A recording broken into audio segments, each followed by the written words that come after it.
Breakfast sandwich? I will take ice cream sandwich. It's a breakfast sandwich. Breakfast sandwich? Heck yeah! Look at that! Hey, ice cream! All right, so it is day 3. We are at Great Lakes Dragaway, so this is just such a cool track. Every time I come here, great time. Tons of fans. You can see them already gathered here first thing morning. Need a breakfast sandwich, Andy? Sure, thanks. So we're just handing out breakfast sandwiches. These turn to ice cream sandwiches after lunch, but right now they're just for breakfast. So get these handed out, get everybody going, and there you go, breakfast sandwich. So get rid of these breakfast sandwiches and get ready to watch some racing. Yeah, I'll take one. Yeah, I'll take one. Appreciate it. Thank you, guys. Hey Johnny, you need a breakfast sandwich? This is a protein bar. All right, I'll have one. Yeah, it's all full of protein. Thank you. Thanks, mate. How you going? I don't think you're the sort of guy who eats ice cream for breakfast, John, are you? Not really, but I've had nothing for breakfast, so this will do. It'll keep me going all day. Happy to be here? Yeah, it's been pretty good. Besides the customs ordeal and the shipping ordeal, getting the car 2 days before the event wasn't fun because I had to put a bigger radiator in it and some new tyres on it, and that was pretty much it. That's the only time I had. The shockies need rebuilding because this one, the right-hand rear, the seals have gone on it through shipping because it was in the boat for so long, and the car collapsed at the last pass I did, nearly folded the quarter panel in. So I'm hoping to get some strange ones today and put new shocks in it for Friday for Cordova. When it launched and picked the tyre up and I heard that pop like that on the back, I'm like, fuck, you know what I mean? But, you know, I've had this happen once before, when I didn't have enough clearance in the guards. So it's not a big deal.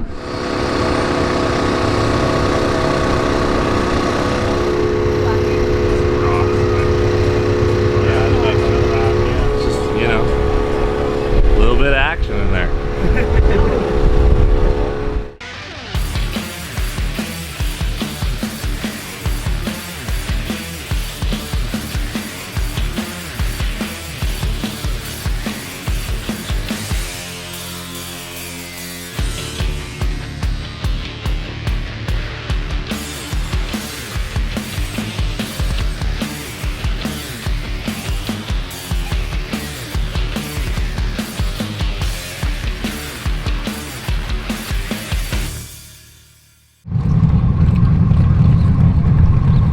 It's as good as it's always been. I mean, the car runs good on the street, and you know, I've got Rob Sanders here with me. Brent Baker and Brian Robbins neither could get off work on short notice, and Rob's stepped up and is helping us out. And we'll have 3 crew guys then, so it'd be kind of cool to have the options of if I want to go somewhere and somebody can't, we can go. And we came here a little bit behind it because we decided to change injectors and just run one down the tracks. We had some APHIS 800s that we've been breaking in, just trying to get it, taking fuel away, and we got it set right. That last run we had at Cordova, and then yesterday kind of backed up the fact that it's going to run good, man. We were quicker yesterday than to the 8th, and I was off the throttle earlier, so it's gonna be a good week if everything goes well and the track holds. If the track holds, I think we'll probably, it should have our best ET yet, there's no reason why it shouldn't go in the 650s and 220, or maybe not. My father-in-law is kind of stingy with the boost, so he wants us to cut some at the end, so I think he's a little bit of a fun kill sometimes. He doesn't want me going 220, I guess, so we'll probably slow it down out the back end a little bit, keep it happy, maybe tomorrow I'll step on it. This car's, everything's running great. Everyone at home that helped, and my guys at work, last minute I left. I told them Thursday I wasn't going to be there next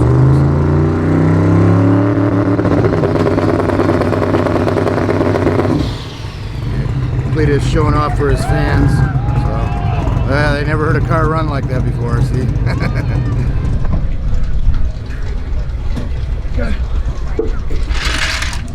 How's it been going, Devin? Oh, all right. Cold now, It's not really cold. We weren't prepared, so we just had to go buy sweatshirts. Well, we bought shorts and t-shirts, so it's been going good. Just doing maintenance, changing oil, getting ready to go. Drive's great, 14 miles a gallon, pulling the trailer. Yeah, but what about in the rain in a convertible? It leaked just like Ford intended to in 1993. It was living up to its reputation, so it leaked. We got a little wet. Not bad though, you know. The Mastercraft Avengers, they did great in the rain. Other than that, no, it was pretty good. We're here on day 3, so I mean, we're happy, you know. When we're on day 5 and we'll pull back in, we'll be really happy. As far as the way the cars run, I mean, on the racetrack, we slowed it down a good bit and just trying to stay consistent and soft and see how it does. So, you know, want to survive it and not really, we're not swinging for the fence or nothing. So, you know, that's it.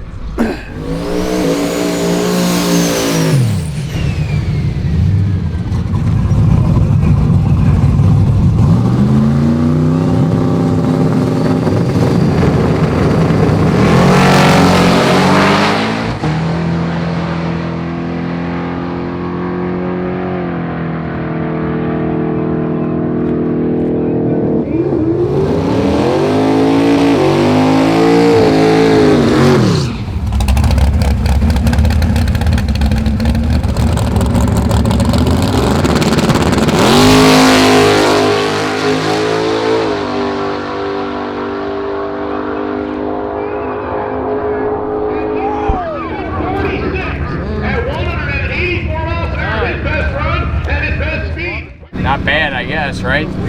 Pretty consistent. That's why it's so soft down low, because I want to make sure I get down the racetrack, you know.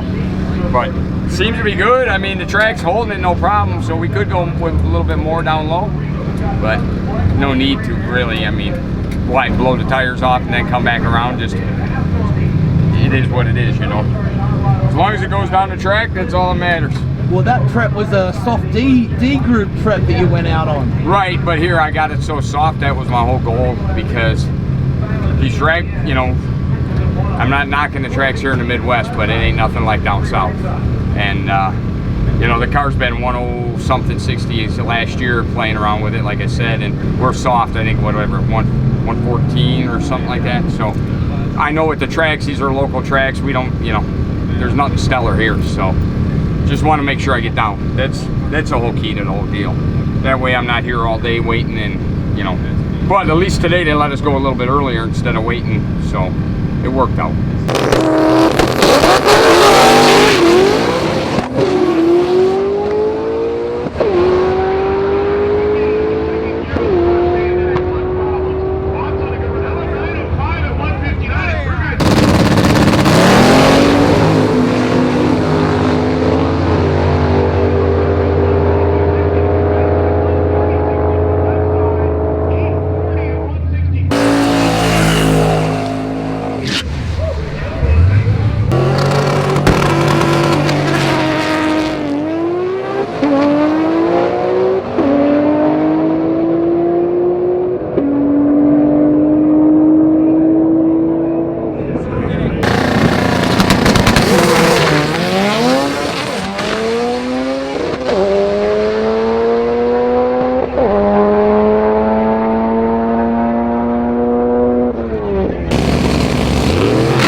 Quickly check something?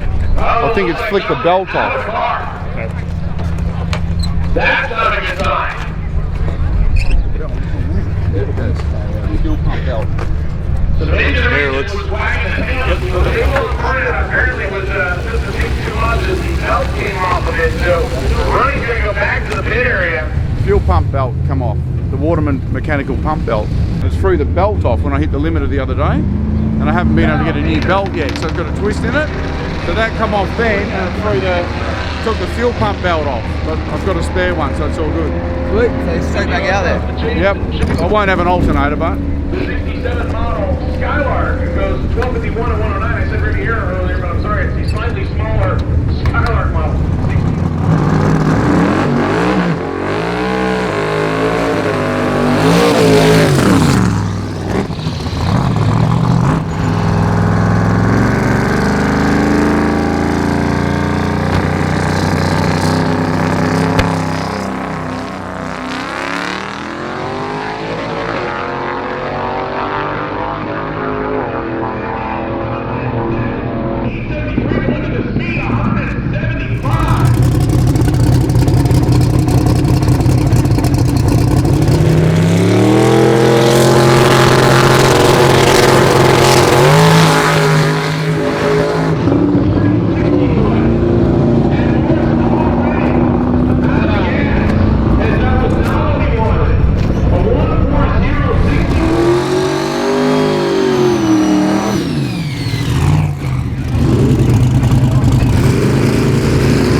Thought we figured everything out. Went up there, did a good burnout because it's halfway through the week. Haven't made a really good pass. Figured out at least give a decent show with a good burnout. Then I thought, I'm like, it's running good. Burnout was good. This car sounded good. Thought it was gonna be great. Put the race mode on, back it up, put on the trans brake, and it's popping, cutting ignition again. Same thing it was doing on us on Monday. So, whatever, I bump was super aggressive, but whatever. My light was terrible. I hit like a 140 light, but because it was just shaking, and I don't know, I was all worked up. But launched the car, it was doing the same boost cutouts, and then I reach up, shut off race mode, and that's where it picks up and actually makes a good pass because it stopped cutting out the ignition because of the boost, and it just let it run whatever it wanted to. So made that pass. Now we're looking at plug wires and figured out we had a couple bad plug wires. Redoing that, think we got the boost problem solved, and I think we're good to go hopefully, but we'll see.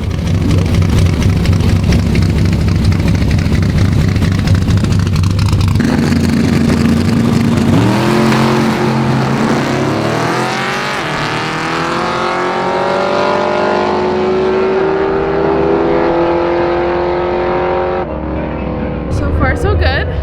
Made one pass so far. Wasn't the pass I was looking for. I think I picked up half a second. So I did 881 in the 8, which is a better time, but I didn't launch the way I wanted to, and I wasn't able to do a burnout. So when I got back, put new plugs in. Sam showed me how to adjust the carb, and hopefully we'll be able to do a better time on the second pass.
it started off a little rough there. I got some dead battery jitters, but obviously it turned pretty good here on that second run with that wheelie. I mean, I didn't get the speed I wanted, the time I wanted, but it was pretty awesome. We've got some suspension work to figure out right now. It's going to be a long afternoon and a long drive to the next track.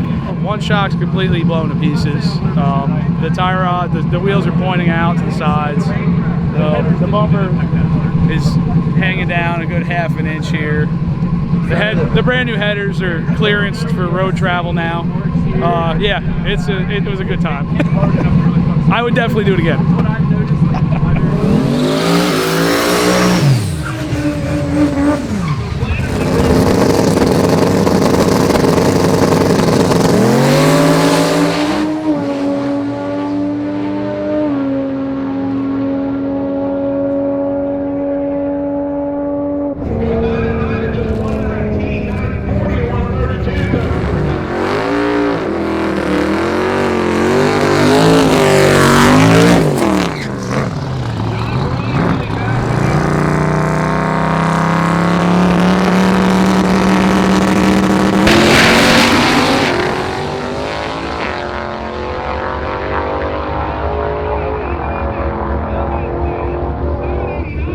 So that pass that you just saw before, I put the belt back on, left with a little more boost because it left real slow the one before that, and it was good, but I was lacking ignition power and the boost controller wasn't working because I had no voltage.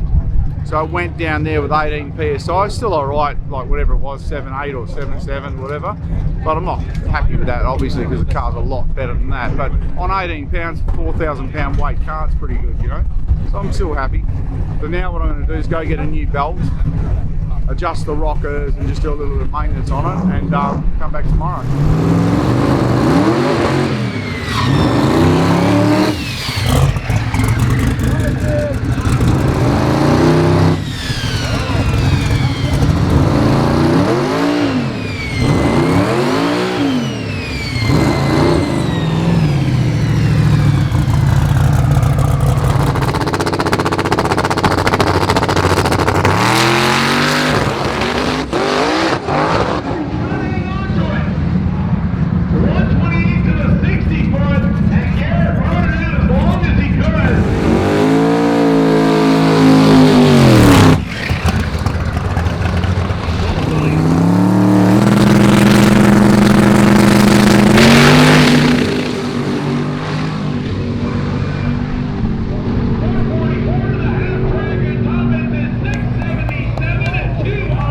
Took a lot out of it the first, I don't know, 300 or 400 feet and walked it. I didn't even look at the slip, but it went at 677 at 211, which is way down on mile an hour. It was out all the way. We just wanted to get down and get a 6 something, and you know, it was about what I wanted. At 680, I would have went. But 677, I'm definitely going. And we ended up, I don't know if it was a dip down there, and I hit my front spoiler, and it knocked the, I don't know, it came back dragging, so we gotta try to putty that together or decide if we want to fix it or have somebody bring one from home, so I got a backup. So yeah, the splitter just got hammered, but it was a good run. It was, Rob put in the perfect tune-up for it, so yeah, it's pretty awesome.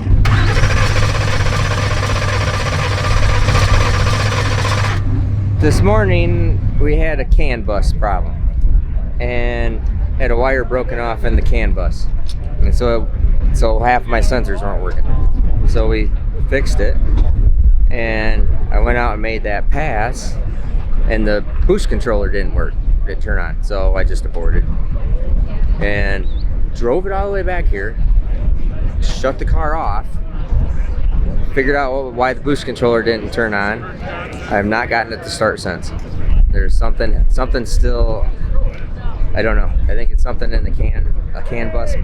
There's still something going on through the CAN bus on this thing. It controls half the stuff in the car, including the ignition. It sounds like the thing's out of time, but everything's still all right mechanically. So it's a big fat bag. I don't know, but we'll figure it out, but not in the next 2 hours, you know. I mean, they're trying to figure it out now for the last 2 hours. If I can figure out mechanical stuff, electrical stuff is always a struggle.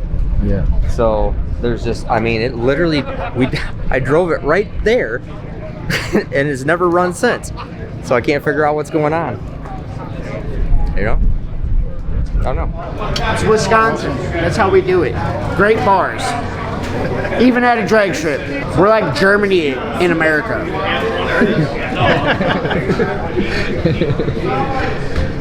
How good's this drag strip, Tom? Oh, it's been awesome. Spectators here are awesome. Like, I mean, it's just amazing. Track service has been awesome. So prep's been great. So, I mean, all good. I mean, some people have struggled. So there's some people hurt. So hopefully they're going to get some stuff turned around, get back up there and get some final passes in, because it's a real shakeup with the standings going on right now, the way things sit.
happen to see what the lady ran today? Did you happen to see that?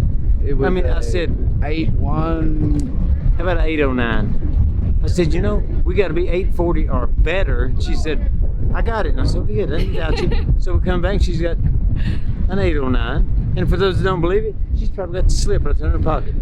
Hit it, baby. Well, unfortunately, I already turned it in, but I promise it was an 8:09. Well, they'll have plenty of photos somewhere along the way where they'll look you up and say, you sure? There it is in print. So, oh yes. I don't think anyone doubts your word, Sam. So she got out there and done exactly what she came here to do and done it exactly right. She didn't go with like an 8:39. So no, let me get us plenty of room and run an 8:09. Yes, and remember this, guys. This is her first week of this whole thing. And by week 10, she's going to be a pro. So there we go. Okay?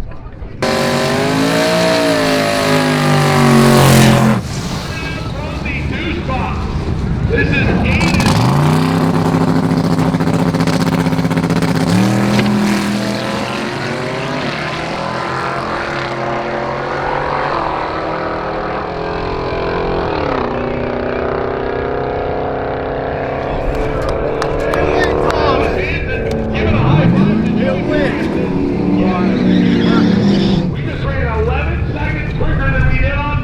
been, what, 3 days now? It finally went down the It went. We finally made a pass. Not a Sunday drive, so felt good. We finally got everything figured out, so actually went up on trans brake, actually launched. I didn't have to flip any switches, I didn't have to get off the gas the whole time. It was 10 seconds to the quarter mile, but got out of it at the 8th, so it was a 138 60 foot. Looking at like the 8th mile number and everything, like would have been 890 pass to the quarter. Would have stayed in it, but just doing a shakedown pass. So making sure nothing's hurt. Seems to all be good, and we'll see what we can do tomorrow.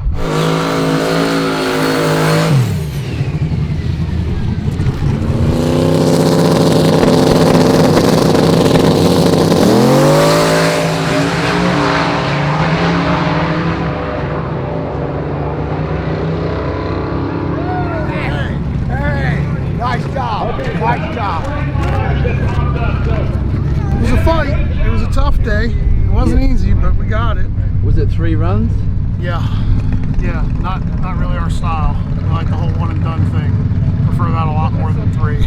First pass, we went out. I put a tune-up together that I thought would go, you know, in the bottom 70s, high 60s. Went out and it power wheelied. Towed the front tires till about 300 foot. And was starting to drive left. Josh got out of it. Came back, reviewed data, tightened up the front end, tightened up the rear end a little bit, knocked some power out of it, tried to stop it from the power wheelie deal, and it went out. Made it about, I think it made right around 100 foot, or no, maybe 80 foot, somewhere around there. And was in, you know, the tires were off the ground, the front tires were off the ground, and spun. Came back here, scratching our heads. We'll miss once. We usually don't miss, you know, twice in a row. I like that. You know, I mean, you know, we know how to spin the tires. So we started thinking about it, and we realized, man, we got an extra 5-6 gallons of pump gas in the cell in the trunk that we're not supposed to have. Just slipped my mind. That's what makes drag and drive so much more difficult, is you got to remember changes you make, you know, and how to keep the car consistent. So we drained 5 gallons of fuel out of the trunk and pump gas out of the trunk, and then I softened the tune-up up a little bit more, and it toted the left front tire about 300 foot, just the way it's supposed to. Just kind of dances, and drove through there with a 676 and 209, somewhere around there, 208. So couldn't complain. We're on the smallest tire, well, second smallest tire, right? We're on a 275 radial, and we outran everybody with these steam rollers and wheelie bars and pro mod bodies. You know what I mean? This is what you live for. Oh yeah, for sure. When we got back, you know, after it ran a 76, Brian Goldstone, who's an awesome dude, he's over there. He went a 77. We went a 76. I came walking back, and I was just cutting up with him. I was like, park that weak shit in the weeds, you know. So it's a good time. That's what makes this fun. Maybe Friday we can talk them into a little bit of a grudge race, heads up, pro tree, 8th mile. You know, that's where we usually shine. So maybe we can. I don't know.